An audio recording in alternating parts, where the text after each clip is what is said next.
Muy bien, entonces ahora vamos a leer la tabla 6.2, comparación del conflicto biológico en el hombre y los animales.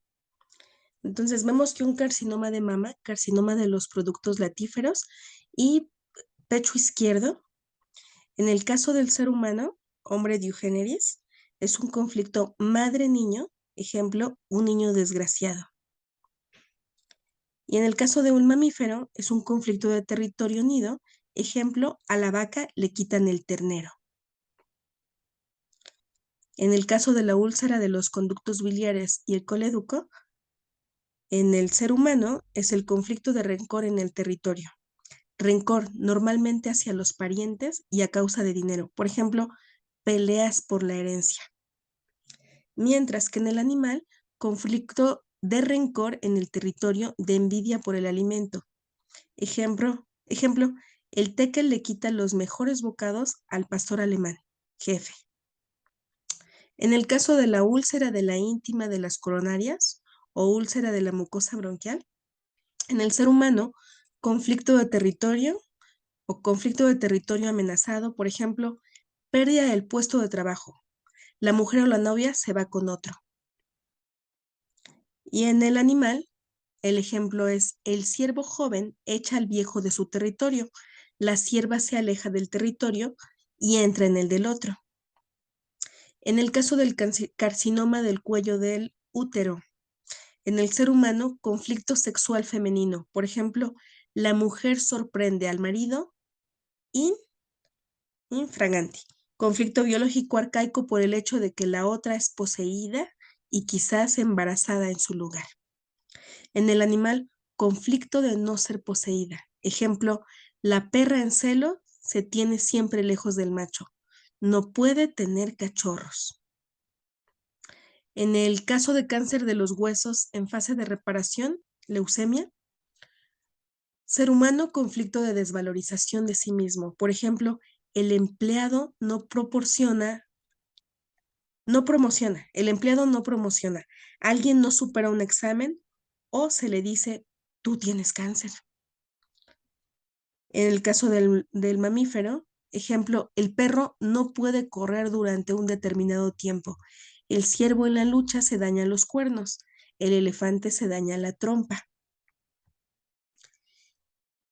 En el caso de carcinoma de los testículos, en el hombre, conflicto de pérdida. Ejemplo, el padre pierde al hijo o a un compañero. En el caso de otros mamíferos, el perro pierde la persona de referencia o el compañero de juego.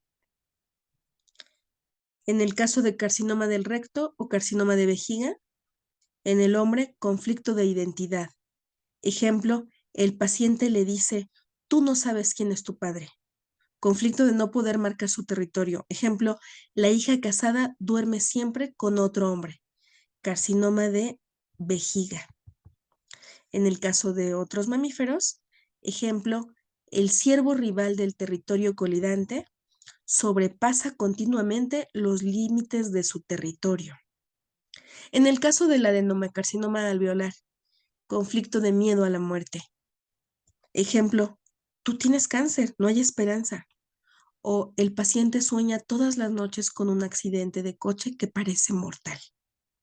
En el caso del mamífero, el ejemplo es, en la experimentación con animales, a los ratones se les echa humo continuamente. El gato está al acecho delante del nido del ratón. El ratón tiene que conseguir pasar. Ahora, en el caso del adenocarcinoma de los túbulos colectores renales, ser humano, conflicto del prófugo o de lucha por la propia existencia. Ejemplo, al niño pequeño se le lleva de repente con una abuela que vive a 1000 kilómetros de distancia, donde todos le son desconocidos. El agua se retiene para no deshidratarse. El niño al nacer es metido en una incubadora, que sí que está caliente, pero donde le faltan los movimientos y la voz de la madre. Un elevado número de neonatos puestos en incubadora sufre una denominada insuficiencia renal, que es retención de líquidos. En el caso de otros mamíferos, el ejemplo es, la vaca es vendida y llevada con vacas que no conoce. Sufre el conflicto del prófugo, acumula agua, retención de líquidos. O el nuevo cachorro de una manada pierde de vista a la madre a causa de un accidente. Gracias a la retención hídrica añadida al conflicto, obtiene 2 días de tiempo para encontrar a la madre. Ahora vemos el punto 7. La ley de las 2 fases de los programas especiales. Biológicos sensatos, en el pasado llamados enfermedades, en la solución del conflicto. La segunda ley biológica de la nueva medicina. Entonces aquí vemos una imagen. De hecho, como todo, antes está en normotonía, en la vida cotidiana, en el día, un poco de activación del simpático, en la noche más el parasimpático, simpático, parasimpático, en ritmo normal, simpaticotonía, vagotonía, día-noche, mientras que justo cuando hay un síndrome de Dirkhammer, es decir, un shock conflictivo altamente dramático y vivido en soledad, vemos cómo toda la curva se va hacia la simpaticotonía duradera. En la fase activa de la enfermedad cancerosa, por ejemplo, aquí se da el crecimiento del cáncer. Y solo una vez que se resuelve el conflicto, que es la fase CL, conflictolisis, empieza la primer fase exudativa, que ya aquí va a ser vagotonía, la fase de curación. Aquí, una primer fase vagotónica, a la mitad de la primer fase PCLA, una fase aquí epileptoide, y después la fase B PCL, ya de la conflictolisis. Aquí. Que en este caso, la primera fase, la vagotónica A, es una fase exudativa, luego ya la crisis epileptoide, y luego la segunda fase, B, que es la fase de restitución cicatrizante ya del tejido. Una vez que se supera el conflicto, ya completamente, pasando las 2 fases vagotónicas, se regresa a la normotonía, aquí, pero ya una eutonía, es decir, mucho mejor biológicamente de lo que era antes. La persona, el animal, biológicamente es más fuerte de lo que era antes de que pasara el conflicto. Ya es más fuerte biológicamente y más fuerte psíquicamente. Entonces vamos a seguir la lectura. En este esquema se puede ver representado a la izquierda el ritmo normal día-noche. Tras el síndrome de Dirkhammer tenemos la fase de conflicto activo llamada fase de estrés, fase de día permanente o también simpaticotonía permanente. Tras la solución del conflicto, la conflictolisis, sigue la fase de reparación o fase nocturna permanente, llamada también vagotonía permanente, interrumpida por la crisis epiléptica o epileptoide, que es el punto de cambio de la fase de reparación. Desde ese momento en adelante, el organismo tiende a retomar de nuevo la normalidad. Al final de esta fase de reparación, se vuelve al ritmo normal día-noche. Cada enfermedad o cada programa especial biológico de toda la medicina sigue un decurso de 2 fases. Es decir, primero se produce una fase de conflicto activo, fría, simpaticotonía, a partir del síndrome de Dirkhammer, la fase de cáncer. Y después, si se llega a una solución de conflicto, que llamamos conflictolisis, una fase de reparación o de solución del conflicto, denominada también fase caliente, fiebre o vagotónica. Llamamos también a esta fase de postconflictolisis, abreviadamente fase PCL. Toda enfermedad que conlleve una conflictolisis prevé también una fase CA de cáncer y una fase PCL, que es la postconflictolisis. Y toda fase postconflictolisis, si no se interrumpe por una recaída de conflicto activo, tiene una crisis epiléptica o epileptoide en el momento de la vagotonía más profunda. La ley del decurso de 2 fases de todas las enfermedades de la medicina entera da la vuelta totalmente a los conocimientos que creíamos tener. Si hasta ahora conocíamos aproximadamente algunos cientos de las denominadas enfermedades, con una observación mejor, resulta que en cerca de la mitad de esas supuestas enfermedades, el paciente tiene las manos frías, las zonas periféricas frías, y que en la otra mitad de las supuestas enfermedades, el paciente tiene las manos calientes y normalmente fiebre. Realmente solo se han encontrado cerca de 500 tándems. Primero, tras el síndrome de Dirhammer, una fase fría, simpaticotónica, de conflicto activo, y seguidamente, tras la conflictólisis, una fase de reparación caliente, vagotónica, de conflicto resuelto. Este esquema del decurso de las dos fases es la ley biológica natural. Todas las enfermedades que conocemos transcurren de esta manera si se llega a una solución del conflicto. Si miramos hacia atrás, vemos que la medicina tradicional no ha interpretado jamás una sola enfermedad del modo correcto. En las denominadas enfermedades frías, no se consideraba la sucesiva fase de reparación o se la interpretaba erróneamente como enfermedad en sí misma, por ejemplo, gripe. En las denominadas enfermedades calientes, que representan siempre la segunda fase, es decir, la fase de reparación que sigue a la fase de conflicto activo, se pasaba por alto la fase fría que había precedido o nuevamente se había interpretado como una enfermedad en sí misma. En el cerebro, las dos fases tienen su propio foco de Hammer. En el mismo punto, sin embargo, con un aspecto distinto. En la fase de conflicto activo, fase de cáncer, hay siempre cercos nítidos que forman la denominada configuración en los anillos concéntricos. En la fase post-conflicto lisis, de conflicto resuelto, el foco de Hammer está hinchado, edematizado. El edema del anillo más interior también se llama edema intrafocal y el del anillo externo, edema perifocal. Estos, sin embargo, solo son definiciones imprecisas para una cosa que en sí misma es muy clara. Desde el inicio de la fase de reparación, el foco normalmente es más o menos evidenciable con medios de contraste. Más tarde, al final de la fase de reparación, encontramos en el foco de Hammer un aumento variable de tejido glial que se acumula ahí como signo de reconstrucción de la sinapsis de las células nerviosas. Estos gliomas, por sí mismos inocuos, se han considerado hasta ahora, como bien sabemos, como tumores cerebrales, y las metástasis cerebrales en realidad y por suerte eran focos de Hammer en fase de reparación o curados. La primera fase. Veamos, a nivel psíquico. Encontraremos actividad conflictiva, pensamientos conflictivos obsesivos, inervación de estrés para superar el conflicto, ritmo de día permanente.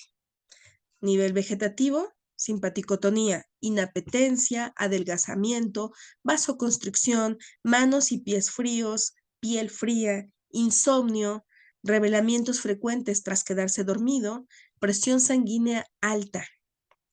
B. A nivel cerebral. Formación en círculos concéntricos del foco de Hammer en el cerebro en el punto relativo al conflicto y al órgano. C. En el nivel orgánico. A.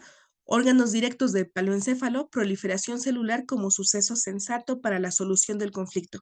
Al mismo tiempo, se multiplican las micobacterias tuberculosas, ácido resistentes, en sincronía con la tasa de velocidad motótica en el órgano, aunque solo pueden comenzar su trabajo de descomposición tras la conflictólisis. B. Órganos directos del neoencéfalo, necrosis o úlcera, según el órgano.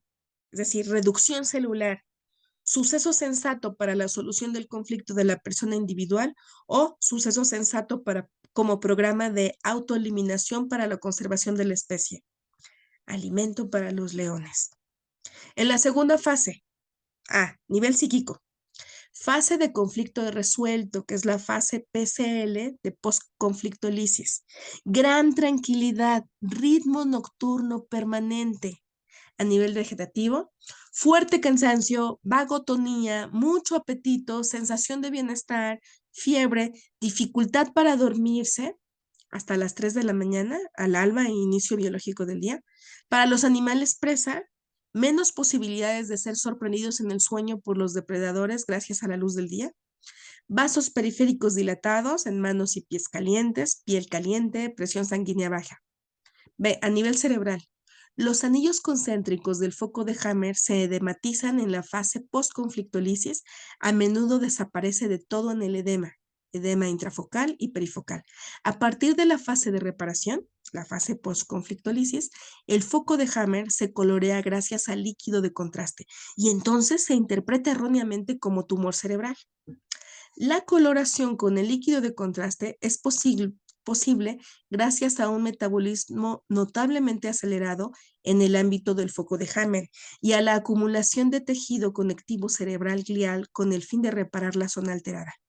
Como consecuencia, el foco de Hammer se vuelve más duro, rígido, menos elástico. Si seguidamente se produce un nuevo proceso igual en el mismo relé, se puede llegar a la laceración, quistes, del tejido cerebral.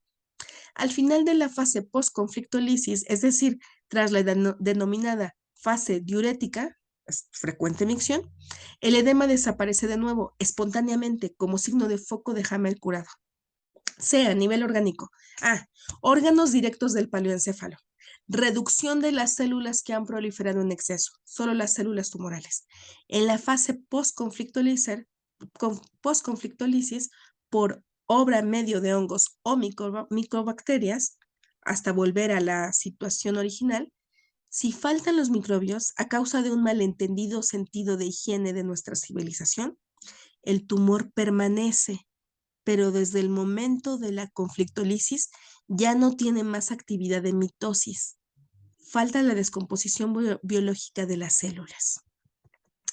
Y B, órganos directos del noencéfalo, reconstitución de las células que falta a causa de la reducción celular precedente, es decir, se rellena la necrosis y las úlceras con la ayuda de bacterias, órganos directos de la médula cerebral o de virus, órganos directos de la corteza cerebral.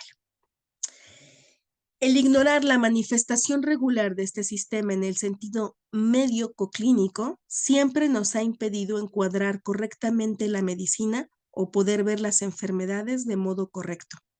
Sin el conocimiento de estos sucesos biológicos regulares, no podíamos ni reconocer el cáncer en su contexto, que siempre hemos considerado incurable, dedicándonos por lo tanto a combatir los síntomas de la enfermedad cancerosa a nivel orgánico, lo que, como veremos seguidamente, ha sido el más grande de todos los errores a nivel biológico. Ni hemos tenido la posibilidad de entender de ninguna manera las denominadas enfermedades infecciosas porque no las considerábamos fases de reparación, sino fases patológicas agresivas en las que los microbios nos querían destruir.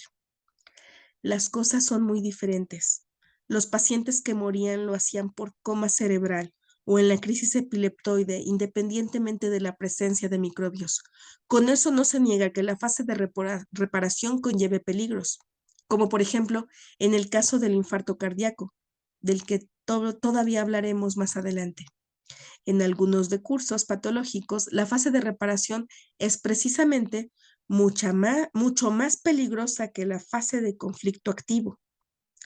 Por la ignorancia de esta regularidad biológica, nos resultaba imposible no solo conocer y entender regularmente cualquier enfermedad, sino que tampoco podíamos curar a los pacientes de un modo científicamente correcto, porque como ya hemos dicho, habíamos que la fase de reparación era una enfermedad en sí misma. 7.1. Fase simpaticotónica de conflicto activo. Evolución del conflicto. Durante el momento del síndrome de Dirkhammer, todo el organismo se encuentra en simpaticotonía permanente, en fase de estrés permanente. Ya hemos visto que este estrés se produce a nivel biológico como un medio sensato para acoger la última posibilidad de superar el conflicto. A este fin hay que dedicar todas las fuerzas. El individuo que no lo consigue en un determinado tiempo ha desperdiciado su oportunidad biológica. Aunque el conflicto se resuelva, pero ya demasiado tarde, el individuo morirá en cualquier caso. Son una excepción, por un lado, el denominado conflicto activo en suspenso, con el que se puede llegar a una edad avanzada, que se transforma, pero que en sustancia permanece activo hasta la muerte. Y por otro lado, la constelación esquizofrénica, con la que no se acumula ninguna masa conflictiva y se puede llegar también a una edad avanzada. Durante la fase de conflicto activo, la fase de estrés, el organismo funciona a un ritmo acelerado con el perjuicio del organismo. También aquí, hablar de enfermedad significa no haber entendido nada. ¿Cómo puede un individuo salir bien de su conflicto si no moviliza todas sus fuerzas? En el pasado, el cáncer en los órganos nos parecía un efecto secundario, indeseado o no previsto de esta fase de estrés permanente. Pero el tumor en el órgano forma parte de este programa especial, biológico y sensato de la naturaleza. Yo personalmente he considerado en cierta medida el tumor en el órgano también como una especie de selección orgánica y al mismo tiempo un método de selección de la naturaleza para el ámbito representativo biológico y psíquico correlativo, por ejemplo, órgano, huesos, ámbito representativo biológico, autoestima. En otras palabras, si un individuo no supera durante largo tiempo el método de selección inflexible de la naturaleza dentro de un ámbito representativo y del órgano correspondiente, se le elimina de la competición. En este método de selección, los órganos viejos están menos expuestos que los órganos recientes. Los órganos viejos tienen sus centros de relé en el paleoencéfalo, los recientes en el noencéfalo. Mientras que los órganos del paleoencéfalo son indispensables para la vida, los órganos del noencéfalo solo lo son en parte, aunque de hecho en los relés del territorio, noencéfalo, la fase postconflictolisis puede ser a veces muy peligrosa. Infarto cardíaco izquierdo, embolia pulmonar. Durante la fase de conflicto activo, el paciente tiene poco apetito o no tiene ninguno. Duerme mal, piensa continuamente en el conflicto o su problema. La circulación sanguínea periférica está limitada a causa de la constricción capilar. Todos los procesos vegetativos de recuperación se reducen al mínimo. El cuerpo está en movilización general para superar el problema conflicto. Durante este periodo de conflicto activo se desarrolla un cáncer, se genera una necrosis o sucede una modificación de funcionamiento celular, según de qué conflicto se trate. En este periodo de conflicto activo, desde el síndrome de Dirkhammer hasta la conflictolisis, es decir, hasta la solución del conflicto, el foco de Hammer está en el cerebro como estrés especial o inervación especial. Solo por medio de este estrés especial se llega a la proliferación celular, a la necrosis o a la modificación del órgano. Cuando más amplio es el foco de Hammer, más grandes son también los tumores. La necrosis o la alteración de las células. Cuando más intenso es el conflicto, más rápidamente crece el tumor, más grande es la necrosis y más intensa la modificación del funcionamiento celular en los tipos de cáncer que no prevén ninguna proliferación celular por mitosis ni necrosis. Los datos anamnésticos más importantes son el síndrome de Dirkhammer y si tiene lugar la conflictolisis. Conociendo estos datos y la dimensión del síndrome de Dirkhammer y la intensidad del suceso conflictivo, obtenemos un esclarecimiento sobre la gravedad de las alteraciones que tenemos que tener presentes. Masa conflictiva. Pues el crecimiento del tumor ya no nos da esa información. No sabemos con precisión si en la simpaticotonía permanente durante la fase de conflicto activo, las células alfa en el páncreas se estimulan continuamente de modo que reduzca la producción del glucagón y por lo tanto el hígado movilice el glucosio eliminándolo de la reserva del cuerpo, bloqueando o reduciendo fuertemente la digestión.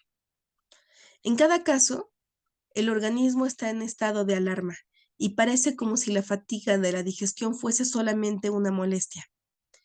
En esta fase simpaticotónica de conflicto activo tiene lugar también la multiplicación de los hongos o de las microbacterias, pertenecientes a los órganos directos del paleoencéfalo, en sincronía con la proliferación celular en el órgano. Casi podríamos decir como reserva para la destrucción del tumor en la fase postconflictolisis, gaseificación, que tiene su inicio en la conflictolisis. 7.2. Conflictolisis, solución del sentido biológico. Todas estas relaciones se modifican repentinamente cuando se produce la solución del conflicto. Nosotros, aprendices de brujo, éramos demasiado tontos e ingenuos para reconocer este sistema. Justo tras la conflictolisis, el organismo puede relajarse. En este punto, la urgencia es regenerar y reparar la infraestructura del sustentamiento. El paciente siempre tiene hambre y la digestión tiene preferencia sobre el resto. Todo el organismo entra en profunda parasimpaticotonía o vagotonía. El conflicto está resuelto. El foco de Hammer en el cerebro empieza a sanarse en cuanto que se acumula abundante tejido conectivo glial, al que se añade a su vez el edema intra y perifocal dentro y en torno al foco de Hammer. La proliferación tumoral en el órgano se detiene de repente.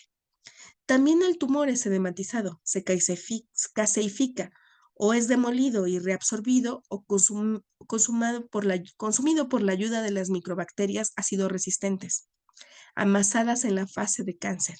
Al final, se sana. Como recordatorio, en el punto que antes había un tumor queda una cicatriz o una caverna, pero el paciente vuelve a estar sano, solo cuando ha superado esta fase de reparación. En los órganos directos del no encéfalo, la necrosis o úlceras se llenan. En el no encéfalo vemos procesos análogos a los del paleoencéfalo. La fase de reparación, de hecho, es un suceso muy alegre. Nadie debería morir por ella.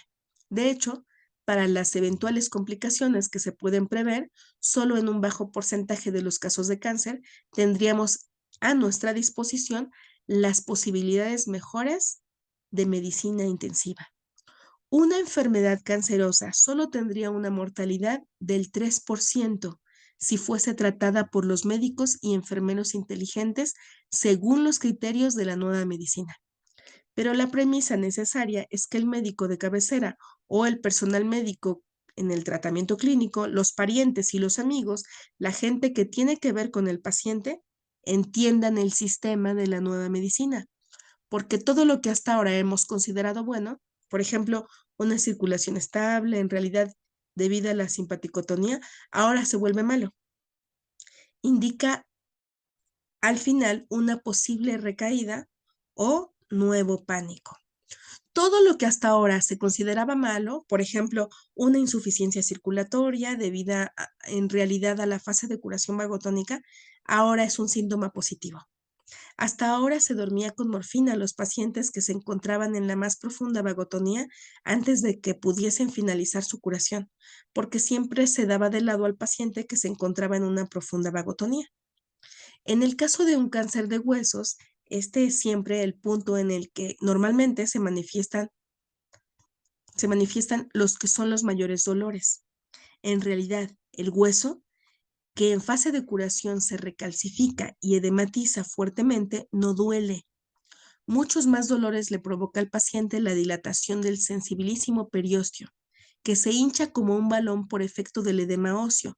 Los dolores del periósteo son el mejor signo de curación en curso del hueso correspondiente. Con los controles radiológicos del hueso se puede ver muy bien este proceso de curación, es decir, la recalcificación del hueso y en el cerebro la coloración oscura de la médula cerebral, que desaparece nuevamente con el aumento de la calcificación. Esta conlleva la acumulación de edema cerebral, puede causar dolores de cabeza y se va acompañando de leucemia. Es uno de los mejores síntomas de curación y no una enfermedad. Cierto que existen muchas complicaciones posibles en la esfera de la psique, en las del cerebro y naturalmente también en los órganos. Y piénsese solo esto, solo el 3% de los pacientes no lo consigue, mientras que los otros sobreviven si se tratan correctamente desde el principio. Y no solo cuando los médicos ignorantes los han abandonado medio muertos, declarándoles terminales. A causa de esta ignorancia, hoy en día muere más del 95% de todos los pacientes enfermos de cáncer.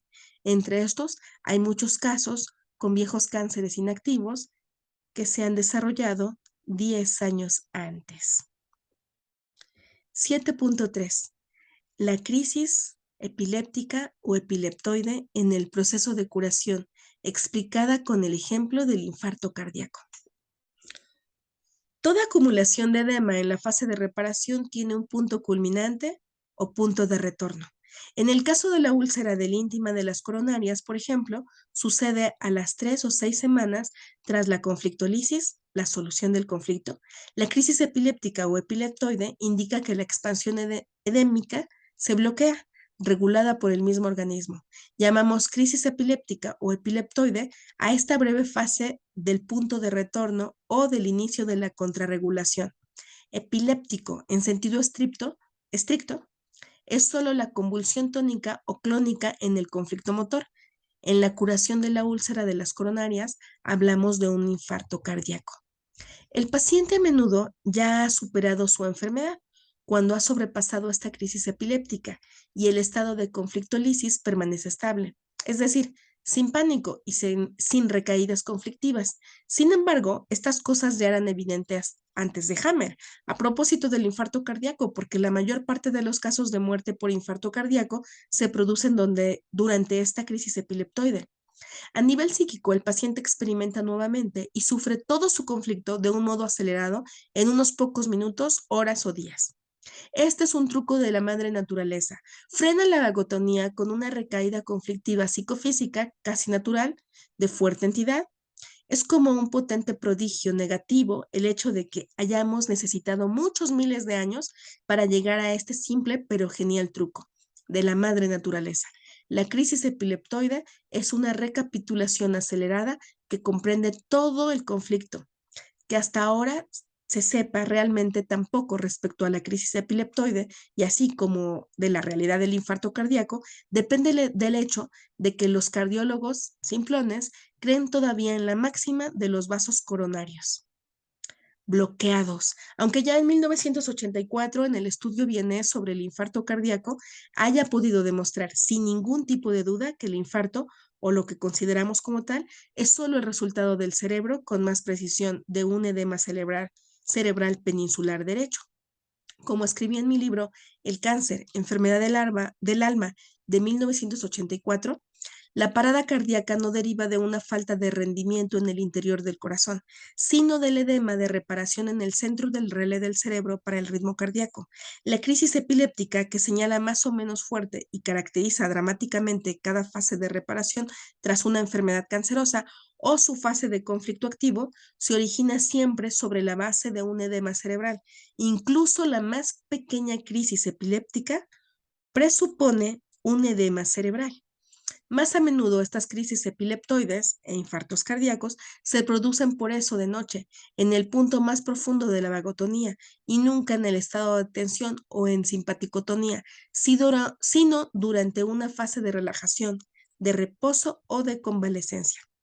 Los cardiólogos jamás se han parado a reflexionar sobre el por qué el infarto cardíaco o cualquier crisis epileptoide normalmente se produce de noche cuando, por ejemplo, el corazón está en condiciones óptimas de reposo. La crisis epileptoide puede llevar a breves parálisis de las extremidades o de la cara si el edema se extiende hasta el centro motor del giro precentral o si un conflicto de miedo tiene ahí su foco de Hammer. Esta siempre tiene los típicos síntomas cerebrales que vemos en el infarto cardíaco: centralización, sudor de miedo, conatos de vómito, vértigos, vista doble, calambres, dolores de cabeza, pánico, a menudo también desmayos, porque el íntima coronaria es sensible e inervada desde la corteza sensorial. Las crisis epileptoides que derivan de un foco de Hammer en la corteza cerebral pueden alargarse por toda la corteza y causar calambres tónico-clónicos, mordedura de la lengua, baba en la boca, etc. Por su naturaleza, la crisis epileptoide es un regreso al estado de shock del organismo, gracias al cual se debería poder expulsar el líquido edemático intra y perifocal del foco de Hammer, porque a causa del edema intrafocal, el relé cerebral se comprime perdiendo su funcionalidad. Este edema causa la parada cardíaca o el mal funcionamiento dentro del ritmo cardíaco si el conflicto ha durado mucho tiempo, más de 9 meses. Dado que los cardiólogos no se quieren ocupar del cerebro, dan fleboclisis o a todos los infartados, lo que se ahoga en el edema cerebral. Es muy peligroso tratar un shock central que está condicionado por el edema cerebral y por lo tanto representa una crisis epiléptica, aumentando el volumen del líquido seguido a un shock, de falta de volumen en el caso del desangramiento. Durante muchos millones de años, la naturaleza ha desarrollado el estado de shock y también la terapia correspondiente. Sin embargo, no queremos callar nuevamente que la crisis epiléptica está prevista o construida por la naturaleza también como un criterio de selección. Con una duración conflictiva superior a los 9 meses, así lo ha demostrado nuestro estudio Vienes sobre el infarto cardíaco, disminuyen notablemente las posibilidades de supervivencia en base al estado actual del tratamiento. La situación mejorará considerablemente cuando se pueda efectuar el tratamiento ya en las 3 a 6 semanas precedentes a la crisis epileptoide o el infarto, consiguiendo reducir el edema cerebral con ayuda de cortisona y el enfriamiento de la cabeza. En mi opinión, se podría reducir la mortalidad por infarto cardíaco a menos de la mitad. Atención, he tenido la experiencia de muchos casos en los que con la crisis epileptoide el azúcar en sangre descendió hasta casi cero. La aportación de glucosa, por lo tanto, es correcto. La mayor cantidad posible con poco líquido. Atención, si en una esquizofrenia en la que hay dos focos de Hammer en los dos hemisferios distintos y si los dos conflictos en suspenso se resuelven al mismo tiempo con la crisis epileptoide, se puede producir un breve estado de delirio pasajero. Y hasta aquí dejamos por el momento esta lectura y gracias por su atención.